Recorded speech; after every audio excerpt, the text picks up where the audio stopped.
você defende a ideia em seu livro de que o dióxido de carbono não é esse vilão ambiental que todos pintam. Como é que você vê essa questão? Essa é uma pergunta bastante interessante, porque realmente o CO2, nosso popular dióxido de carbono, o gás carbônico, ele tem sido pintado realmente como um grande vilão ambiental em todo esse processo. Inclusive, um dos objetivos dessa campanha é exatamente a de restringir os usos de combustíveis fósseis, que são responsabilizados pela injeção maciça de CO2 na atmosfera, além dos fluxos que ocorrem naturalmente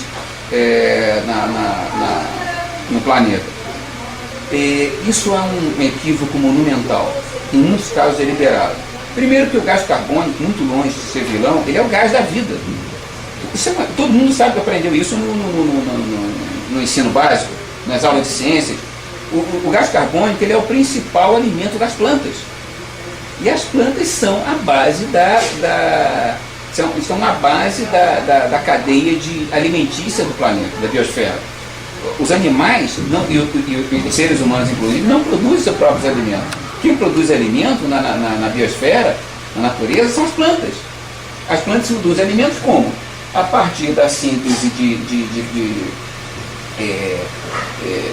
absorvendo gás carbônico e outros nutrientes da atmosfera, nutrientes do solo, água, nutrientes do solo, e transformando isso em carboidratos, através da fotossíntese, transforma essas substâncias em carboidratos e uma série de outros produtos que os animais e os seres humanos consomem. Então, as plantas estão na base da cadeia alimentar da natureza.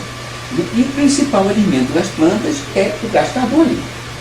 Geraldo, o que vem a ser os créditos de carbono? Os créditos de carbono são exatamente um desses instrumentos que estão sendo propostos, já existem, eles estão sendo comercializados para comercializar essas limitações do uso de combustíveis fósseis, que é o que está no centro desse processo. Os créditos de carbono funcionam basicamente da seguinte maneira. Com o chamado Protocolo de Kyoto, que foi o grande tratado internacional em que se tentou regulamentar as emissões de carbono provenientes dos combustíveis fósseis, e que se tentava consolidar numa estrutura de alcance global na fracassada Conferência de Copenhague em dezembro do ano passado. Com o Protocolo de Kyoto, alguns países do hemisfério norte, principalmente da União Europeia, mais o Japão, aceitaram estabelecer limites para suas emissões de carbono. Então, cada país recebeu uma cota de emissões de carbono, o que na prática implicava um limite para o uso de combustíveis fósseis. Ele é um controle através das empresas, não? As cotas eram inicialmente estabelecidas para cada país, e cada empresa, de acordo com a sua atividade e com a sua dimensão, recebia certas cotas específicas. Essas cotas podiam ser negociadas num mercado parecido com o mercado de ações, da seguinte maneira: os países do terceiro mundo ficaram isentos desse limite. Inicialmente, em Copenhague se pretendia que eles aderissem ao esquema, mas como fracassou a conferência, não houve esse processo. Mas, de qualquer maneira, o mercado, várias empresas de países do terceiro mundo entraram nesse mercado de uma forma, digamos assim, de uma forma informal, individualmente, sem que os seus países de origem tivessem sido obrigados a obedecer esse sistema. Então, essas empresas, elas recebiam cotas que eram evidentemente menores do que as cotas das empresas do hemisfério norte. Então criou-se um mercado completamente artificial com base nessas permissões. Então, se você tem uma empresa da Alemanha, digamos assim, que tem uma cota mais restrita, mas que está envolvido num processo de expansão e, evidentemente, vai precisar de mais energia. Então, como é que ela pode obter umas cotas correspondentes a essa energia adicional que ela vai precisar? Recorrendo ao mercado de crédito de carbono. Então, ela recorria a esse mercado e adquiria cotas não utilizadas de empresas do terceiro mundo. Então, criou um mercado que no ano passado atingiu a casa de 130 bilhões de dólares. Não é pouca coisa. Um começa a ter de que tem alguma coisa errada com todo esse cenário. O Rio de Janeiro já promoveu uma dessas conferências, né, que foi um acontecimento mundial, a famosa ECO 92, que, grosso modo, defendia a ideia do desenvolvimento sustentável. O que você pensa dessa ideia do desenvolvimento sustentável? Ô Márcio, olha, eu sou meio crítico em relação a esses conceitos. Primeiro que um desenvolvimento legítimo, autêntico, ele dispensa adjetivo. Desenvolvimento socioeconômico, ou ele é sustentável, ou então não é desenvolvimento. Ele é depredação de recursos humanos e naturais. Então, eu não gosto muito desses rótulos. Agora, quanto ao conceito de desenvolvimento sustentável, ele, aliás, é um conceito difícil de ser definido, porque cada autor tem a sua própria definição. Mas, grosso modo, ele significa um desenvolvimento que não prejudique as gerações futuras, as possibilidades das gerações futuras, e não represente um abalo muito grande no meio ambiente. Ora, isso é lógico.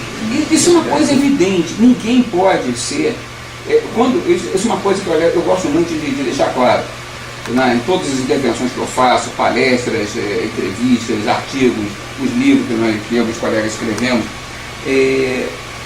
essa crítica que nós fazemos ao ambientalismo como um instrumento político, ela não tem nada a ver com o reconhecimento da necessidade de se estabelecer que as atividades humanas tenham que respeitar certos padrões racionais de compatibilidade com uma proteção. Geraldo, qual o papel do painel intergovernamental para mudanças climáticas?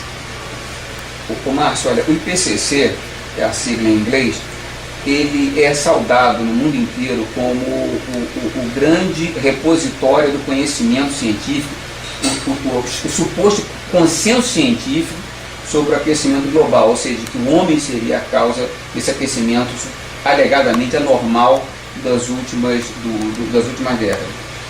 O IPCC até compartilhou com o ex-vice-presidente dos Estados Unidos, Al Gore, um prêmio Nobel da Paz por conta desse trabalho. Infelizmente, nada disso corresponde à realidade, porque o IPCC ele não representa nenhum consenso científico, até porque essa instituição não existe na ciência. A ciência não progride com base em consenso. A ciência não é democrática. A ciência evolui por um compromisso permanente com a busca da verdade, ou seja, com a diminuição das imperfeições do conhecimento. Isso não tem nada a ver com democracia ou com consenso. Observação e independência de pensamento. Exatamente. Quantas vezes na história da ciência, na história da humanidade, bastou um único cientista estar com uma ideia, com uma descoberta nova e revolucionária para abalar todo o chamado consenso, entre aspas, existente.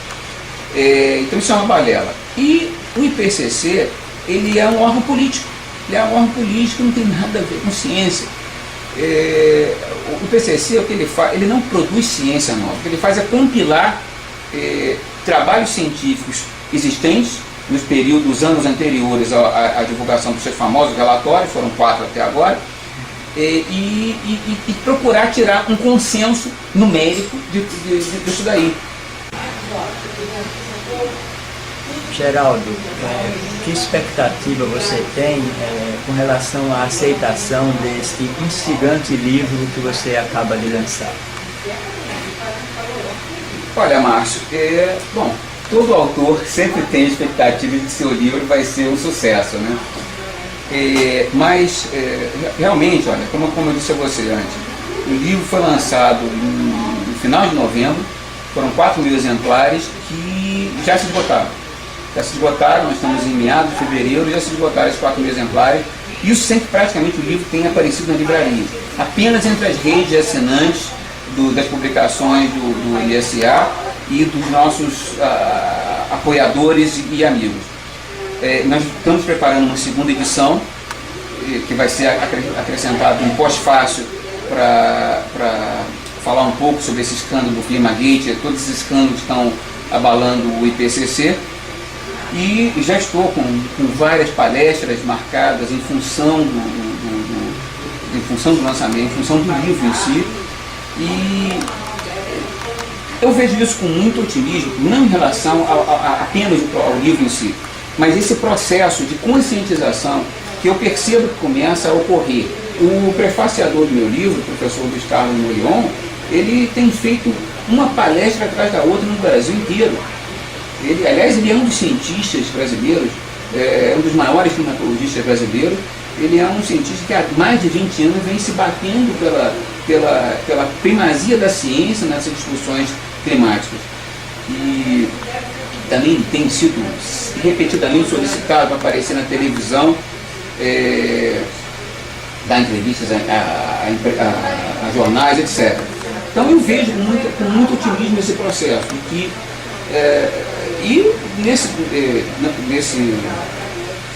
Dentro desse processo de conscientização, tanto eu como meus colegas do MSA, nós temos nos empenhado, não só por intermédio desse livro, como dos outros republicanos, como também nas nossas demais publicações. Temos um jornalzinho quinzenal, nós estamos publicando há 16 anos. Temos um site que eu convido os nossos ouvintes e internautas aí a visitarem, que é o www.msia.org.br, e tem o Alerta em Rede, que é o www.alerta.inf.br, sendo que este último ele é especializado nessa discussão desses temas ambientais com esse enfoque crítico. Então, de um modo geral, o que eu posso dizer é que realmente eu estou vendo com otimismo esse processo de conscientização. E, aos poucos, a grande mídia, também começa a cumprir o seu papel, que é de investigar e de questionar esses cenários. E eu realmente espero que, em mais alguns anos, como eu disse ainda há pouco, assim como eu espero que em mais alguns anos a humanidade se livre dessa entidade chamada IPCC, que realmente não tem trazido, não trouxe nenhum benefício para o avanço do conhecimento humano, só distorções e desvios do caminho que a gente devia seguir. Eu tenho uma expectativa de que em mais algum tempo, no futuro não muito distante, nós vamos poder superar esse discurso inflamado, restritivo em relação ao meio ambiente, de modo geral, e dar a ele um cunho mais técnico-científico e mais bom senso, para que a gente possa realmente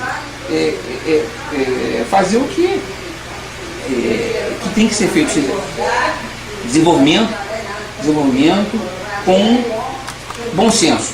E sendo que a proteção do meio ambiente está incluída nesse processo de bom senso, sem fanatismo, sem ideologia e sem exagero.